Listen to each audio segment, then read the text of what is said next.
Inside Training Camp Live, brought to you by Old Spice. We are live with the Lions. They're getting on the field right now with the Giants. More importantly, we are live with a legend here. Still the fourth leading rusher of all time. He would have been #1, likely, if he didn't decide to say, you know what, I'm good at the age of 30. The Hall of Fame, class of 04. Barry Sanders, it is great to see you. Great to be here, man. Thanks for having me. How you feeling? I feel great. I feel great. I mean, this time of year, camp starting, the season's, at its beginning, and football fans, man, we're ready to go. Barry, we were just in a segment, and you were standing off the camera over there, and I just lost my train of thought. I'm like, it's not like you get to see Barry Sanders every day. Everybody. I'm around. You're around, Come on now. But it immediately goes back to these flashbacks of you as a Lion, and your days. You just start thinking about the highlights. You can't help but see you and not think of these highlights that are just legendary. And it's like, did you ever just surprise yourself when you would watch the tape and some of the things that you did? I think sometimes, going back and seeing the film, certain things might jump out, because obviously when you're in the thick of it, yeah. You don't always know what it's going to look like or whatever, but you know how it is in this game, man. It's intense, and you got to be on your A game. And fortunately for me, I was able to leave a lot of good footage. You mentioned the highlights. I have a lot of good highlights. I don't have any rings, but I have a lot of highlights, so I can't complain about that. Yeah, I mean, can you imagine in the social media world how your highlights would have gone viral, right? Much different world. Yes. I mean, we had the 11 o'clock news, right? It really is. But we did have Chris Berman. We had I forgot the name of the show that he did with Primetime, NFL Primetime, yeah. TJ. But certainly, yeah, it's certainly a different world. And like I said, I'm fortunate that I left my share of highlights out there. Barry, we are excited about being here. I mean, this Lions team it's been building, and I just wanted to kind of get your gauge on where your excitement is for the upcoming season. Everybody's got to go do it. Dan Campbell has been very clear about that. But there is a buzz and excitement about it. How do you feel about it? Oh, absolutely. I think if you look at last year, the end of last season, and you just really, look at how they played great complementary football. Mm-hmm. They got contributions all over the field. Yep. Offense, defense, young players, veterans, and there's so many names you could throw out there of guys who contributed, and so you love seeing that, and that's always a great sign.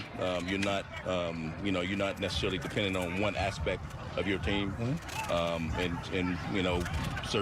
only certain individual players. So I think this team is well balanced.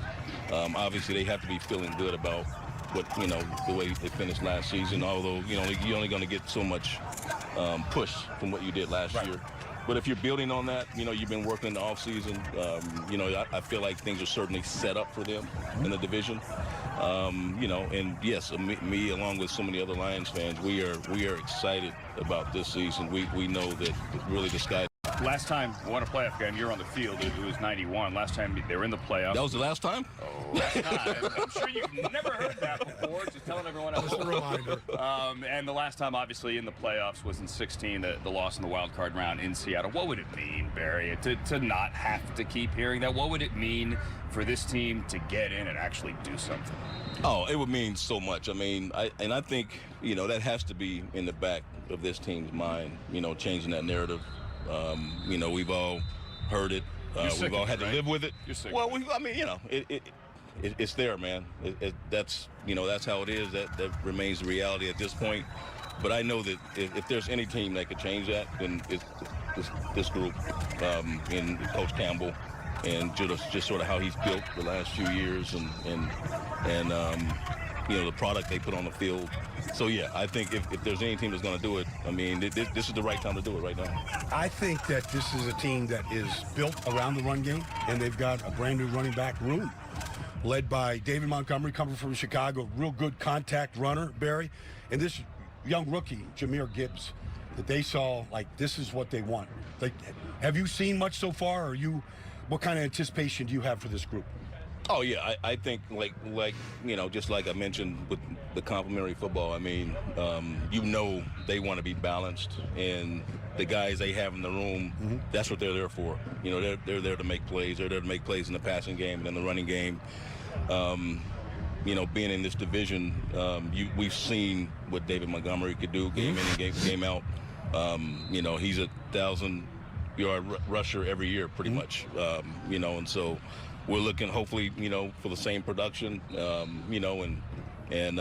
So yes, I believe, and they couldn't be more geeked about Jahmyr Gibbs and being able to get him early in the first round and what they've seen so far, and his attitude and his approach to practice. And just when you get a young running back, in camp and you see him, in real live action with other players, to see whether that speed transfers, whether he still has that speed, whether he still has that zip that he had in college. And so I think so far we see that he's going to be a guy that can make plays. Before we get to your big honor coming up here, this actually goes perfectly into the thing I think Baldy and I both wanted to ask you about. The Lions redid their running back room, and Jamal Williams led the league in touchdowns. He couldn't get the contract he necessarily wanted. It is tough out there for a running back these days. Barry, I mean, part of me thinks that like a 28-year-old Barry Sanders might have been a cap casualty after a 2,000-yard season. You know what I'm saying? Like, do you get it? Know. Do you get what's going on? Not completely. It is interesting to watch. I think, because I'm still seeing some guys being very productive at running back. And, it also will be interesting to see, what those teams, what kind of seasons some of those teams have that don't have those backs. The first thing that comes to mind obviously is Dalvin Cook. I mean, we're assuming that they're going to be a better team without him. We'll see. We'll see what happens. Right. We'll see what. Yeah, exactly. We'll see what side of the casualty. Who is it a casualty for the team or a casualty for the player? Right. Or both. But and I obviously with Saquon. Obviously that was very interesting just to see how that deal worked out. But yes, for a running back, would I be a cap casualty? I don't know. I mean, I like my chances behind this Lions offensive line.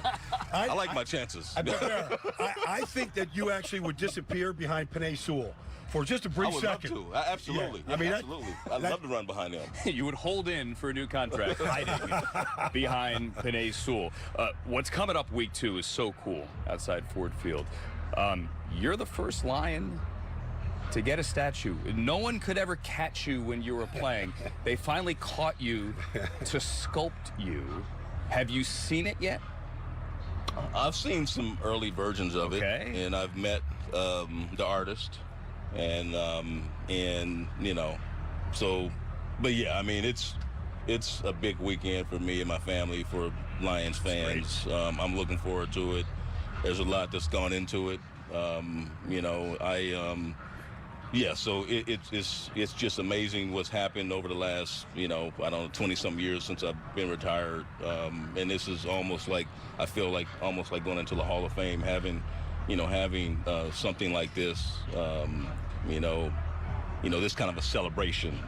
So yeah, it's a really, really big deal. And I'm excited about it. That's amazing. Congratulations on that. And again, it is week 2 before the Lions home opener. The Lions open the season, as we all know, on the 7th in Kansas City in primetime on the very big stage. A stage this guy dominated when he was on it. Barry Sanders, it is always